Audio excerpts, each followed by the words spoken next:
तो good morning, good afternoon, good night. मेरा नाम है अनिमेश त्रिपाठी और हम लोग आज इस बारे में बात करेंगे कि जो चैप्टर लिविंग वर्ड चैप्टर है आपका, उसको आप कैसे एनसीईआरटी से लाइन बाय लाइन पढ़ें। केवल लिविंग वर्ड नहीं, हम लोग आज शुरू लिविंग वर्ड से कर रहे हैं।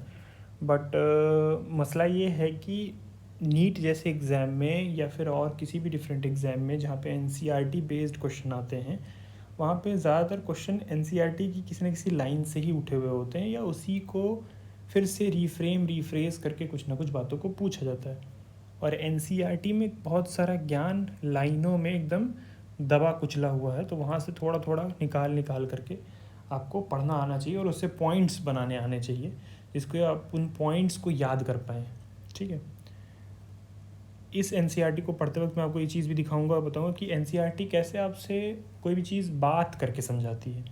ठीक है। और इससे आपको बात समझ में तो आती है, बट एक टेक्स्ट बुक में जिस तरीके से इन्फॉर्मेशन पॉइंट्स में दी रहती है, उस तरीके से ना होने की वजह से आपको याद करने में बहुत दिक्कत होती है। ठीक है। तो किस तरीके से आप एनसीईआरटी को पढ़ें, तो उसके लाइंस को पॉइंट्स में कन्वर्ट करने की कोशिश करें। और NCERT line by line as we are going to study, तो हम लोग लाइन बाय लाइन पढ़ने की शुरुआत करते हैं। तो जो आपका चैप्टर है बायोलॉजी का, क्लास 11th का चैप्टर 1 द लिविंग वर्ड, उसमें हम लोग दो बातें पढ़ेंगे। First thing is diversity in the living word and other thing is taxonomic categories. तो इतनी चीज़ें हम लोग उसमें पढ़ेंगे। नाउ शुरू करते हैं। तो एनसीईआरटी कहती है कि how wonderful is the living word. जो लिविंग वर्ड है कितना ज़्यादा खूबसूरत, कितना ज़्यादा वंडरफुल है। The wide range of living type is amazing. जो बहुत सारे जिंदा चीज़ें हैं, बहुत ही अमेजिंग है ये। The extraordinary habitats in which we find living organisms, be it cold mountains, deciduous forest, oceans, fresh water lakes, deserts और hot springs, leaves us speechless. मतलब इतनी अलग अलग जगहों पे भी लाइफ पाई जा रही है। अब ये याद रखना कि कितना डिग्री तक बताया हुआ है सारा कुछ, कोल्ड माउंटेन से ले करके और हॉट स्प्रिंग्स तक ऑर्गेनिजम्स हैं। तो ये बात आपको ध्यान रखनी है कि कहाँ कहाँ तक लाइफ पॉसिबल है। ठीक है। तो यहाँ से आपको ये बात पता चल गई, ओशन में भी है, फ्रेश वाटर में भी है, डेजर्ट में भी है। ये आप पॉइंट पकड़ सकते हो यहाँ से। ठीक है। तो ये पॉइंट आपको इन्होंने मजाक में बता दिया कि be it cold mountains, deciduous forest, oceans, fresh water lakes, deserts और हॉट स्प्रिंग्स। अब इस पर कुछ भी क्वेश्चन बना सकते हैं आपके साथ कि there is life at cold mountains but not in deciduous forest and hot spring. Is this statement correct और रॉन्ग? मतलब कुछ भी एनसीईआरटी की ही लिखी हुई नॉर्मल सी बात होगी, उस पर कुछ टफ सी बात को घुमा फिरा करके क्वेश्चन बनाए जा सकते हैं। नाउ अब हम लोग बार बार इतना ज़्यादा इसको नहीं ब्रेक डाउन करेंगे, आगे बढ़ते हैं। Now it leaves it speechless. Now the beauty of the galloping horse, दौड़ते हुए जो घोड़े हैं तुम्हारे, माइग्रेटिंग बर्ड्स हैं, ठीक है, वैली ऑफ फ्लावर्स और the attacking sharks evokes of and a deep sense of wonder. मतलब मज़ा ही आ जाता है देख करके भाई साहब। एकदम यूनिकॉर्न नहीं दिखता बस, और वो फीनिक्स नहीं दिखता, नहीं तो बाकी सब चीज़ें एकदम दिल खुश कर देती हैं। तो now the ecological conflicts and the cooperation among the member of the population and among the population of a community or even the molecular traffic inside a cell make us deeply reflect on what indeed is life। मतलब है क्या चीज़ भाई, क्या भला है ज़िंदगी। Now this question has two implicit questions within it। अब इस क्वेश्चन में दो छुपे हुए क्वेश्चन हैं। The first is a technical one, एक तो बड़ा टेक्निकल क्वेश्चन है, and seeks answer to what living is as opposed to the non living. मतलब लिविंग क्या है नॉन लिविंग के कंपैरिजन में। भाई ये बोतल नहीं चल सकती कोई है, और ये इंसान चल सकता है, तो इसके कंपैरिजन में क्या डिफरेंसेस हैं। ठीक है। एंड दूसरा एक बड़ा फिलोसॉफिकल क्वेश्चन है कि and seeks answer to what is the purpose of life is. ठीक है। मतलब ज़रूरत क्या है लाइफ की। ठीक। We will try to reflect on what is living. पहली बात तो हम इस चैप्टर में इस बारे में बात करेंगे कि लिविंग क्या चीज़ें हैं, ये क्लियर कर लें, फिर आगे हम अपने आप पता चल जाएगा कि नॉन लिविंग क्या है और क्या पर्पस क्या है। ये सब बातें अपने आप क्लियर हो जाएंगी। तो देखो इस तरीके से आपने एक पैरा पढ़ा, उसमें एक दो छोटी छोटी इन्फॉर्मेशन आई, और आपसे एनसीईआरटी ने बात करी है। ठीक है। कुछ बताया है, बहुत ज़्यादा नहीं बताया है, बट एक पूरा पैरा भर के बात करी है आपसे।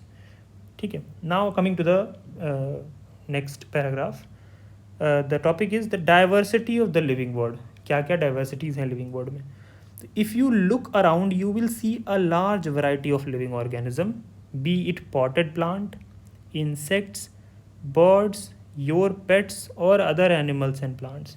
मतलब ये सारी चीज़ें जो हैं आपकी, that shows you the biodiversity, मतलब कितनी विविधताएं प्रेजेंट हैं. ठीक है. तो now there are also several organisms that you can not see with your naked eyes. अब आपने तो यही ऑर्गेनिज्म देखे, अपने बगल का कुत्ता और मोहल्ले की लड़की और दूर दौड़ता हुआ सब्जी बेचने वाला और कबाड़ी वाला और कुत्ते जिनको डिटेनमेंट सेंटर्स में भरा जा रहा है. तो ये सारी चीज़ें आपने देखी, ये सारे आपने लिविंग ऑर्गेनिजम्स देखे. लेकिन कुछ ऐसे ऑर्गेनिजम्स हैं, लिविंग हैं, आप उनको देख नहीं पा रहे हो. क्या वो उस डाइवर्सिटी में नहीं आते हैं? ठीक है. छोटे छोटे जो दिखते भी हैं आपको, मच्छर, मक्खियाँ, कीड़े मकोड़े, ये सारी चीज़ें, प्लस माइक्रो ऑर्गेनिज्म भी. आपके घर के कॉर्नर में लगा हुआ मोल्ड, आपके बाहर आपने जो सड़े हुए कूड़ा देखा है उस पर लगा हुआ फंगस, ये सारी चीज़ें, और जो बैक्टीरिया आपके हाथ पे है इस वक्त करोड़ों, आप जिस फ़ोन पे पढ़ रहे हो उस पर बैठा हुआ है, तो वो सारी चीज़ें जो नेकेड आइज से भी आप नहीं देख सकते, that is also the comes under the biodiversity. ठीक है. वो भी लाइफ है. ठीक है. तो एक काइंड ऑफ लाइफ में वो भी आता है. तो जो चीज़ें आप देख नहीं सकते वो भी आपके अराउंड है. If you were to increase the area that you make observation in, मतलब आप अगर अपनी कॉलोनी और अपने शहर से बाहर निकल के एक बड़ा एरिया भी लेते हो, तो आपको समझ में आएगा कि और डिफरेंट टाइप के ऑर्गेनिजम्स भी इसमें इंक्लूड होते जा रहे हैं. Now obviously if you were to visit the dense forest, अगर आप अभी एक डेंस फॉरेस्ट में जाते हो, तो now you would probably see a much greater number of and kinds of living organism in it. अभी अगर आप एक बहुत घने जंगल में जाओगे तो आपको दिखेगा कि आपको थोड़े से ही एरिया में या उस एरिया में ज़्यादा टाइप के ऑर्गेनिजम्स मिल रहे हैं. ठीक है. अब यहाँ पे एनसीईआरटी ने आपको एक बात मजाक में ही बता दी, जिस पे आपसे एक टफ सा क्वेश्चन पूछ लिया जाएगा. ठीक है. कि biodiversity increases when there is density of organism increases और decreases, what does that mean, है ना. सीधी सी बात है, आप कहीं पे जाते हो, आपको ज़्यादा नंबर ऑफ ऑर्गेनिज्म जहाँ पे होने की संभावना है, वहाँ पे ही ज़्यादा काइंड ऑफ ऑर्गेनिज्म होने की भी संभावना होगी. मतलब ऐसा ज़रूरी नहीं है, but if you are in Amazon rain forest, आपको वहाँ पे ज़्यादा स्पीशीज़, ज़्यादा टाइप ऑफ ऑर्गेनिज्म मिलने की संभावना बढ़ जाएगी. और अगर आप कंपेयर करो उसे अपने एक बैकयार्ड से या किचन गार्डन से, तो कंपेरेटिवली आपको वहाँ पे ज़्यादा मिलेंगे, है ना. ज़्यादा ऑर्गेनिजम्स मिल जाएंगे, ज़्यादा प्लांट्स, ज़्यादा एनिमल, ज़्यादा इंसेक्ट्स, ज़्यादा काइंड ऑफ इंसेक्ट्स. तो नंबर भी बढ़ेगा और साथ साथ टाइप भी बढ़ेगा. ठीक है. Each different kind of plant, animal और organism that you see represent a species. ठीक है. और जो आप अलग अलग प्रकार देख रहे हो, अलग अलग टाइप देख रहे हो, that all will be a different species. उसको क्या बोलते हैं? स्पीशीज़ बोलते हैं. यहीं से आपको एक नई चीज़ पता चल गई कि स्पीशीज़ क्या चीज़ होती है. ठीक है. एक different kind of organism is makes a species, and the number of the species that are known and described ranges between 1.7 to 1.8 million. अब दुनिया में आपको कोई कुछ भी आकर के बता दे कि स्पीशीज़ है, आपने न्यूज़ में पढ़ लिया हो, फलाना पढ़ लिया हो, बट आपको ये ही पता ध्यान रखना है, 1.7 to 1.8 मिलियन जब तक एनसीईआरटी एडिट नहीं हो जाती. ठीक है. At least for the exam point of view. ठीक है. इस डेटा को याद, अभी देखिए इतने बड़े पेज में आपको एक डेटा, एक कड़ी बात मिलती है और बाकी आपको बहुत सारी बातें आपसे एनसीईआरटी करती है. Now this refers to the biodiversity और द नंबर. ठीक है. इससे ये पता चलता है कि कितनी ज़्यादा बायोडाइवर्सिटी है या कितने ज़्यादा नंबर ऑफ ऑर्गेनिजम्स हैं. ठीक है. तो नाउ इसमें कुछ बातें हम लोग देख लेते हैं कि क्या क्या हमको पॉइंट्स मिलते हैं. हमने क्या क्या सीखा इस एक पेज में. हमने स्पीशीज़ के बारे में सीख लिया. ठीक है. हाउ मैनी स्पीशीज़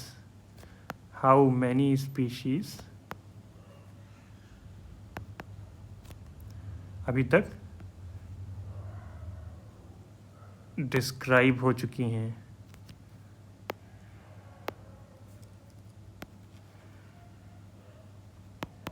ठीक है, दैट इज़ 1.7 to 1.8 मिलियन। मजाक मजाक में उससे 17-18 लाख भी पूछ सकते हैं, मूड ख़राब हो गया उनका तो बहुत, अगर अचानक से देशभक्ति छा गई उनके अंदर तो, ठीक है। तो आपको ये भी ध्यान रखना है। तो now coming to the next paragraph, the type of organism present on earth, we should remember here that as we explore new areas and even old ones, new organism are continuously being identified. अगर हम suppose आप अपनी colony में देख रहे थे, आपको मिले 3 कुत्ते, 2 बंदर, 6 कीड़े, 3 बिल्लियाँ। अगर आप दूसरी कॉलोनी में जाते हो तो हो सकता है आपको वहाँ पे 1 खरगोश और 2 तोते भी मिल जाएं। मतलब आपने अगर अपना एरिया बढ़ाया तो वहाँ के कुछ ऑर्गेनिजम्स तो थे ही, साथ में ज़्यादा चांसेस है कि और नए ऑर्गेनिजम्स ऐड होते जाएंगे। ठीक है, ये बात सीधी सी बात है, जनरल बातों को वो आपको थोड़ा सा डीप मीनिंग उसके साथ अटैच करते हुए बताता जा रहा है। कि एरिया आप अगर बढ़ाते हो अपना एग्जामिनेशन का, तो साथ में ज़्यादा टाइप ऑफ ऑर्गेनिज्म के मिलने की चांसेस हैं। तो if we explore new areas, if we explore new areas, so what will happen? New organisms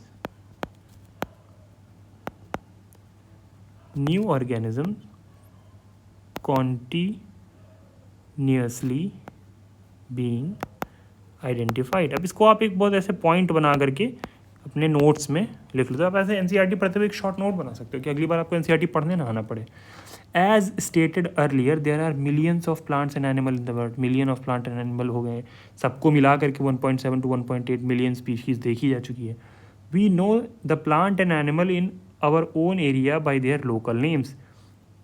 अब वहाँ तक की बात तो आपको उन्होंने समझा दी। यहाँ से नया एक प्रेमाइस शुरू हो रहा है कि एज स्टेटेड, अब तो हमने पता कर लिया भाई बहुत सारे लोग हैं, 1.7 to 1.8 मिलियन लोग ढूंढे जा चुके हैं, लेकिन हम लोग सब लोग अलग अलग एरिया में तो उनको अलग अलग नाम से जानते हैं, उनको अपने उसके लोकल नेम के हिसाब से जानते हैं। तो हर चीज़ को हम लोग लोकल नेम के हिसाब से जानते हैं, ठीक है। नीम को हम नीम कहते हैं, रशियन नीम नहीं कहता है, ठीक है। अगर आप उसी नीम को लेकर के जाओगे और कनाडा में पूछोगे तो वो उसे नीम नहीं कहेंगे। और अगर आप मैंगो लेकर के जाओगे, मतलब आप उसे अगर आम बोलते हो, लंगड़ा आम है ये, सफ़ेदा आम है, तो आपको कोई युगांडा का आदमी उसे सफ़ेदा आम कह करके नहीं बुलाएगा, ओ सफ़ेदा आम। They will call it by some other local name, right. तो these local names would vary from place to place. अब ये प्लेस टू प्लेस बदलेगा। यहीं अगर आप 2 शहर छोड़ के चले जाओ कहीं पे अपने डिस्ट्रिक्ट से, तो ही आपको डिफरेंट नाम मिल जाएगा उसमें। तो दूसरी दुनिया, दूसरे देश, दूसरी जगह पे जाने में तो डिफरेंस होना ही है। तो now even within a country there is a change. Probably you would recognize the confusion that would be created if we did not find the way and mean to talk to each other to refer the organism we are talking about. अब अगर हम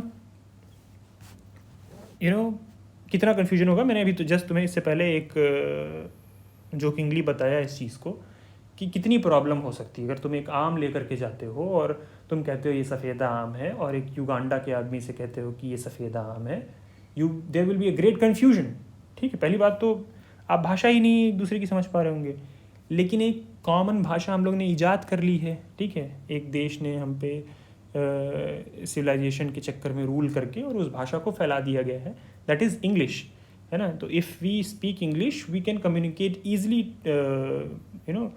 with people. So but if we will not include these kind of things, these kind of local names that should be changed, then there will be a big problem, okay. If we will not change the local names of the organisms, then there will be a very big problem. कैसे? वही है सफ़ेद आम वाली बात है। आपने mango भी कह लिया अगर इंग्लिश में आकर के, लेकिन कोई डिफरेंट टाइप का आम आपको बताना है तो भी कहीं पे दिक्कत होती है, किसी को इंग्लिश नहीं आती है तो स्टडी पॉइंट ऑफ व्यू से तो बहुत दिक्कत आ सकती है। तो फिर क्या हुआ कि हमने एक नॉमनक्लेचर सिस्टम बनाया, एक नामकरण का सिस्टम बनाया, जिसमें हमने कहा कि भाई हम सब चीज़ों को एक फ़िक्स नाम देंगे ही देंगे, यही सब लोग मानोगे, तभी इसकी स्टडी प्रॉपरली पॉसिबल है बिना किसी कन्फ्यूजन के। तो now hence there is a need to standardise the naming of the living organism, ठीक है। हमने फिर एक स्टैंडर्ड नेमिंग करना शुरू कर दिया कि भाई यही एक नाम होगा, इसी को पूरी दुनिया मानेगी। पर्टिकुलर ऑर्गेनिजम्स, इसका एक स्टैंडर्डाइज नेम देना शुरू कर दिया, that is known by the same name all over the world. This process is known as nomenclature. अब आपको इसमें एक नॉमनक्लेचर की डेफिनेशन के बारे में भी पता चल गया।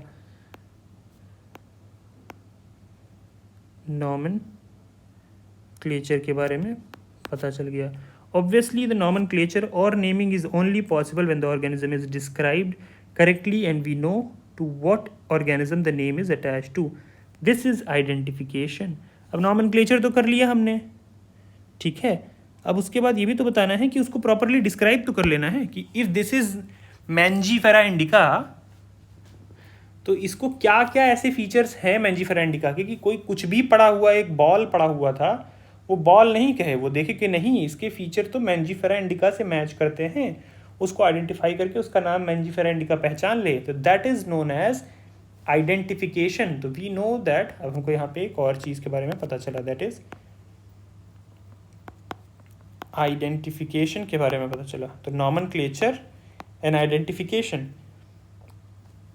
इन order to facilitate the study, अगर स्टडी आपको आगे बढ़ानी है तो what you will be doing, in order to facilitate the study, the number of scientists have established a procedures to assign scientific name। ये बढ़िया प्रोसीजर बना दिया कि भाई इस प्रोसीजर को आप फॉलो करिए और आप नामांकन भी इसी हिसाब से करिए, ठीक है। तो आपको नाम देने में भी दिक्कत नहीं आएंगी। This is acceptable to the biologist all over the world. अब ये पूरी दुनिया भर में आपको बायोलॉजिस्ट मानेंगे। अगर आपने आपको बायोलॉजिस्ट कहना चाहते हैं तो ये फॉलो करिए, नहीं तो मैथमेटिशियन बुलाइए अपने आप को, ठीक है।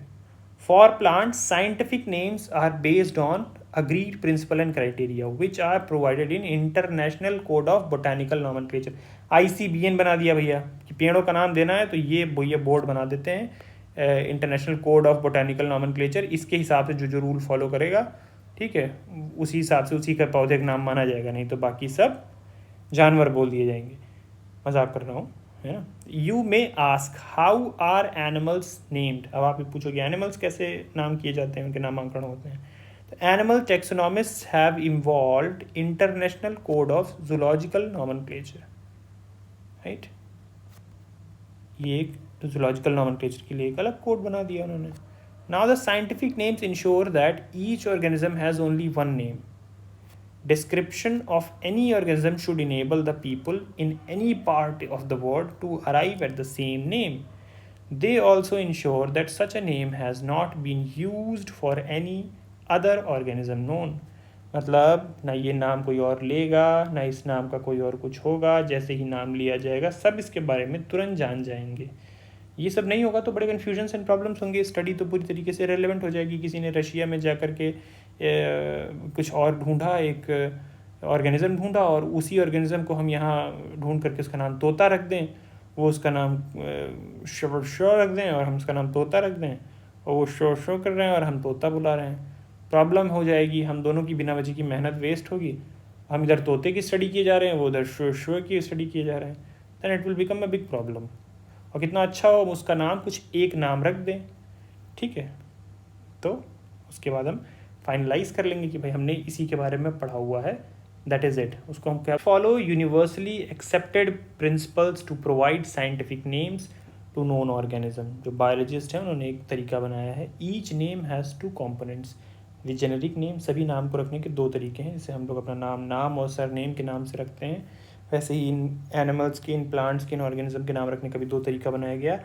That is one part is generic name. इनके नाम का आधा हिस्सा जेनेरिक नेम होगा और उनका दूसरा हिस्सा स्पेसिफिक एपिथेट के नाम से जाना जाएगा। This system of providing a name with two component is called binome. इस प्रकार के नामांकन के तरीके को बाइनोमियल नॉमेनक्लेचर बोला गया। This naming system given by Carolus Linnaeus is being practised by biologist. इसको बनाया किसने था? कार्लस लिनियस भाई साहब, सर कार्लस लिनियस ने ये चीज़ बनाई थी, ठीक है। ऑल ओवर द वर्ल्ड इसी बात को फॉलो किया जाता है। This naming system using a 2 word format was found convenient. आराम था, अगर किसी का नाम एक पहला नाम अगर मैच भी कर जाए तो स्पेसिफिक एपिथेट उनका नहीं मैच करता था, ठीक है, तो वो भी स्पेसिफिक एपिथेट से मिला करके ठीक है ये स्पेसिफिक नेम है, स्पीशीज़ का ये फिक्स नाम है। Now let us take the example of the mango. देखो आम का आ गए लंगड़े आम और सफ़ेद आम पे, ठीक है, मैंगो का एग्जाम्पल ले लिया इन्होंने। To understand the way of providing scientific name, क्या तरीका है समझते हैं इसको लेकर के, ठीक है। यहाँ पे ये बात ध्यान से देखिए, आपको यहाँ पे दो बातें पहले बता दी गई, जेनरिक नेम के बारे में, स्पेसिफिक एपिथेट के बारे में, बायनोमियल नॉमेनक्लेचर किसे कहते हैं, किसने ये बनाया था, सबसे इंपॉर्टेंट चीज़ आ गई। ऐसे रद्दी फिसद्दी सवाल ज़रूर बनते हैं, कार्लस लीन्स बता दो भाई इन्हें, मेमोरी बेस्ड बातें बता दो, समझ में कुछ भले ना आया हो, ठीक है। तो now coming to the point, let us take the example of mango to understand the way of providing scientific name better. The scientific name of mango is written as Mangifera indica. Let us see how it is binomial name. देखते हैं कैसे दो शब्दों का नाम है। In this name Mangifera represents the genus, Mangifera genus बताता है, while indica is particular species, और indica जो है उसकी species को बताता है, और specific epithets. Other universal rule of nomenclature are as follows, और जो बाकी चीज़ें हैं वो फॉलो है, sorry. Biological names are generally in Latin and written in italics, they are latinized और डिराइव्ड फ्रॉम लैटिन। अब ये बातें एकदम कंठस्थ याद कर लो क्या बातें लिखी एग्जैक्टली, कुछ रूल में परिवर्तन नहीं होना चाहिए। बायोलॉजिकल नेम्स हैं जनरली लैटिन में लिखे होते हैं, और जब इसको टाइप किया जाता है तो इटैलिक्स में लिखा जाता है, ठीक है, एंड दे आर लैटिनाइज्ड और derive from Latin respective of their origin, इसीलिए इसको इटैलिक्स में लिखा जाता है। Now second point is the first word in the biological name represents the genus, while second component denote the species, specific epithet या species. तो दो नाम बनते हैं ना, दो नाम में से पहला नाम जीनस को दिखाता है, उसका क्या जीनस है, मतलब एक क्लासिफिकेशन का एक लेवल है ना इसको, और जो स्पीशीज़ है उसको दूसरा उसका सेकेंड नेम बताता है, part of the name. Now both the word in the biological name when hand written, जब इसको हाथ से लिखा जाएगा तो इसको सेपरेटली अंडरलाइन किया जाता है, यानी जब इसको लिखा जाएगा मैंजीफेरा इंडिका, तो मैंजीफेरा को अलग और इंडिका को अलग अंडरलाइन कर दिया जाएगा। Both the word in the biological name when hand written are separately underline किया गया है, और प्रिंटेड इन इटैलिक, प्रिंट किया गया तो इटैलिक्स में लिख दिया जाएगा ऐसे ऐसे, ठीक है, और जब लिखा जाएगा हाथ से तो अंडरलाइन कर दिया जाएगा कुछ ऐसे, ठीक है। और एक बात ध्यान रखनी होगी कि जो ये आपका फर्स्ट है that has to be capital genus, और इसका जो स्पीशीज़ का फर्स्ट वो है वो स्मॉल ही होना चाहिए। तो आपको यहाँ पे बातें पता चली, बहुत ही इंपॉर्टेंट पॉइंट्स हैं ये सारे। चौथा पॉइंट एक ये है कि the first word denoting the genus starts with the capital letter while the specific epithet starts with a small letter. It can be illustrated with example Mangifera indica. आई देखो small है, एम देखो capital है, तो genus का M capital रखना है और दूसरे नाम यानी स्पीशीज़ का पहला वर्ड स्मॉल रखना है। Now coming to the other points, और क्या समझाना चाहते हैं, अभी फिर से आपसे बात करना शुरू करने वाले हैं पॉइंट्स बताने के बाद। Name of the author appears after the specific, अपनी एक और बात है, that is the end of the biological name and it is written as in an abbreviated form. जिसने ढूंढा हो उस ऑर्गेनिज्म को, उसका नाम दिया हो, उसका साथ में नाम भी ऐड किया जा सकता है, that is Mangifera indica Linnaeus, Carolus Linnaeus ने ढूंढा, इस तरीके से लिखा गया उनका नाम, तो ये भी एक तरीका है। It indicate that this species was first described by the Linnaeus. Now since it is nearly impossible to study all the living organisms, it is necessary to devise some means to make this possible. भाई सबको तो पढ़ नहीं सकते एक एक को, now this process called classify, तो उनको क्लासीफाई कर दिया गया, सबकी एक क्लास बना दो, उस क्लास को पढ़ लो, उसमें आने वाले सभी ऑर्गेनिज्म के बारे में पढ़ लोगे, ठीक है। तो इनको किसी एक ग्रुप में डाल दो, इनका एक जाति सिस्टम बना दो, ठीक है। इंसानों को पसंद है हायरार्कीज़ और डिवीजन करना, हमेशा से करते आए हैं और हमेशा करते रहेंगे। Classification is the process by which anything is grouped into convenient categories, convenience के लिए सबको कैटेगराइज कर दो, based on some easily observable characters, कुछ तो दिख रहा हो उस बेसिस पे करोगे ना। For example we easily recognise group such as plants और एनिमल्स, उनके भी कुछ कैटेगरी थी, और डॉग्स, कैट्स और insects. The moment we use any of these terms we associate certain characters with the organism in that group. समझ में आ जाता है जैसे ही हम लोग नाम लेते हैं। Now what image do you see when you think of a dog? Dog सोचते हो तो dog के बारे में याद आता होगा. Obviously each one of us will see dogs and not cats. Dog सोचोगे तो dog समझ में आएगा, cat सोचोगे तो cat, नहीं आएगा तो डॉक्टर के पास जाओगे, मतलब कुछ दिक्कत हो रही होगी. Now if we were to think of Alsatians, Alsatian एक तुम्हारी breed हो गई.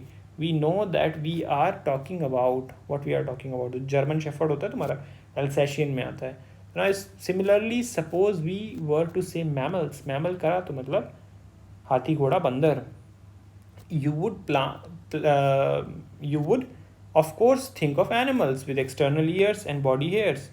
Likewise in plant, if we try to talk of wheat, the picture of each of our mind will be of wheat plant, not of rice plant or any other plant. Hence all these dogs, cats, mammals, wheat, rice, plants, animal, etc. are convenient categories we use to study the organism. The scientific terms for these categories is taxa, और इसको बोलते क्या है? Taxa. Here you must recognize that taxa can indicate categories at very different level. Plants also forms a taxa. ठीक है? Wheat is also a taxa. Similarly, animals, mammals, dogs are also a taxa. ठीक है, किसी प्रकार के डिवाइडेशन से, डिवाइडेशन levels को taxa बोला है. But you know that a dog is a mammal. Dog एक मैमल है, मैमल एक एनिमल है. तो भाई अब ये तो सारी बातें फिट हो रही डॉग के साथ. Therefore animal, mammal and dog represents a different level of taxa. अभी तक आपने टैक्सा के बारे में देखा कि उसका क्या उसका ठप्पा कौन सा लगा हुआ है उसके ऊपर, फिर कौन से लेवल का ठप्पा लगा हुआ है उसके ऊपर, ये भी पता करना ज़रूरी है. तो now hence based on characteristics all living organisms can be classified into different taxa. उनके कैरेक्टर कैसे हैं, कैसे दिख रहे हैं, उसके हिसाब से उनको एक ग्रुप में रख दिया, उस ग्रुप को एक टैक्सा बोल दिया. दिस प्रोसेस ऑफ क्लासिफिकेशन को टैक्सोनॉमी बोल दिया. और जब उस टैक्सा को भी डिफरेंट डिवाइड किया, that is known as taxonomy. External and internal structure along with the structure of cells, development process and ecological information of the organism are essential and form the basis of modern taxonomic studies. ठीक है, external structure के आधार पर कैसा दिख रहा है, इसके आधार पर उसका सेल कैसा है, इसके बेसिस पर वो किस तरीके से डेवलप करता है, इसके बेसिस पर हमने उसको एक ग्रुप में डाला. Hence characterisation.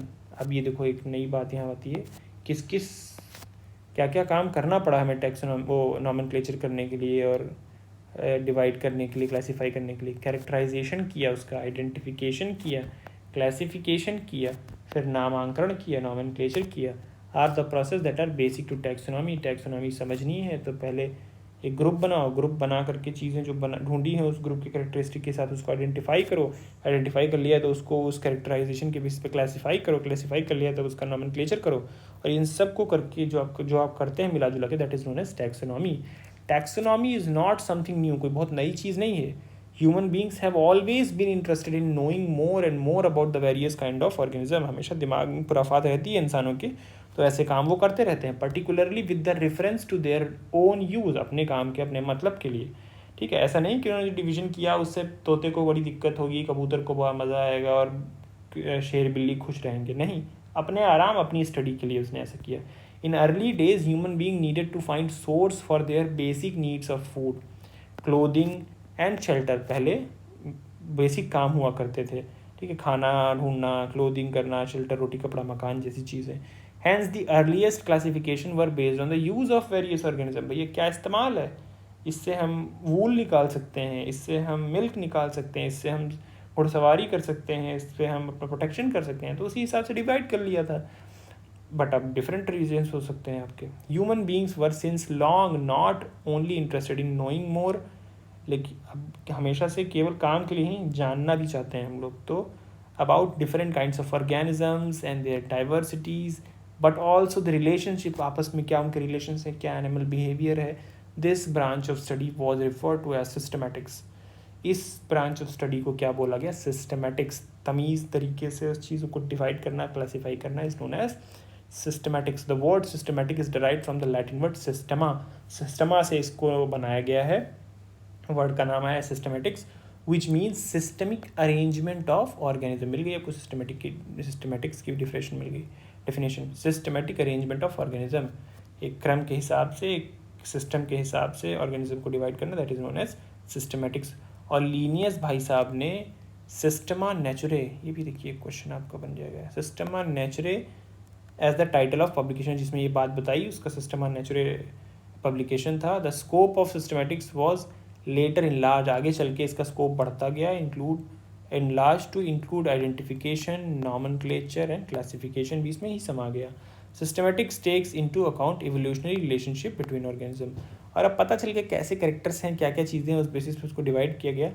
तो फिर अब उसको इवोल्यूशनल बेसिस पे भी कोरिलेट किया जाने लगा कि भाई इसमें ये सिमिलैरिटी है तो ये एक ग्रुप में है, एक टाइप के एंसेस्टर से आए होंगे, ये सारे ऑर्गेनिज्म में ये सिमिलैरिटी है, एक ग्रुप में है तो ये एक टाइप ऑफ एंसेस्टर से आए होंगे, उन एंसेस्टर्स में भी ये चीज़ कॉमन है तो ये सारे इस एंसेस्टर से आए होंगे। तो this is how systematics have evolve to study about evolutionary relationship between the organism. तो इतनी बातें आपको एनसीईआरटी ने इन 2-3-4 पैराग्राफ्स में बता दी हैं। कुछ बातें इसमें बहुत फैक्चुअल हैं, बहुत फैक्चुअल लेवल की बातें इस चैप्टर में है भी, है ना। तो उन बातों को आप नोट डाउन करके सिंपल 4-5 पॉइंट्स बना सकते हो, आप 4-5 डेफिनेशंस बना सकते हो, and you will be done with it. ये हमने केवल आधा चैप्टर कंप्लीट किया है, and I have talk too much from you to get involved into the NCERT, कि कैसे आप एनसीईआरटी पढ़ते हो पागलों की तरीके से, एंड लाइन बाय लाइन उसको समझने की तरह परत उसको समझने की कोशिश करिए। एंड मोनोटोनसली तो आप बहुत तरीके से बुक को पढ़ सकते हैं, है ना, पूरी बुक ही मोनोटोनस है। तो now coming to the next part, I will be discussing about taxonomy and other thing discuss in the NCERT. और आने वाले और के लेक्चर्स में हम लोग तेज़ी से, इतना टाइम लगा कर नहीं, और तेज़ी से एनसीईआरटी को स्टडी करके और उसके इम्पॉर्टेंट पॉइंट्स को ब्रेक डाउन करके स्मॉल नोट्स बना करके कोशिश करेंगे कि हम सारे चैप्टर्स कवर कर ले जाएं। और अगर कहीं समझना होगा तो हम लोग उन किसी टफ कॉन्सेप्ट को उठा करके एक सेपरेट वीडियो में हम लोग स्टडी करने की कोशिश करेंगे, है ना भाई, कि डबल सर्कुलेशन जैसी चीज़ समझनी है, तुम्हें रीएब्जॉर्प्शन समझना है, किडनी कैसे करती है, तो वो सारी चीज़ें हम लोग जब पढ़ेंगे तो स्पेसिफिक कॉन्सेप्ट्स को अलग अलग एक हम वीडियो में डिस्कस करेंगे। अभी हम लोग एनसीईआरटी ऐसे ही पढ़ते हैं, लाइन बाय लाइन। हाँ, तो थैंक यू वेरी मच अगर आपने पूरा वीडियो देखा है तो। और 5 मिनट में इतनी बुक पढ़ डालिएगा, 20 मिनट में नहीं, 5 मिनट में इतना पढ़ डाला करिए। Thank you very much, good night, शब्बा खैर।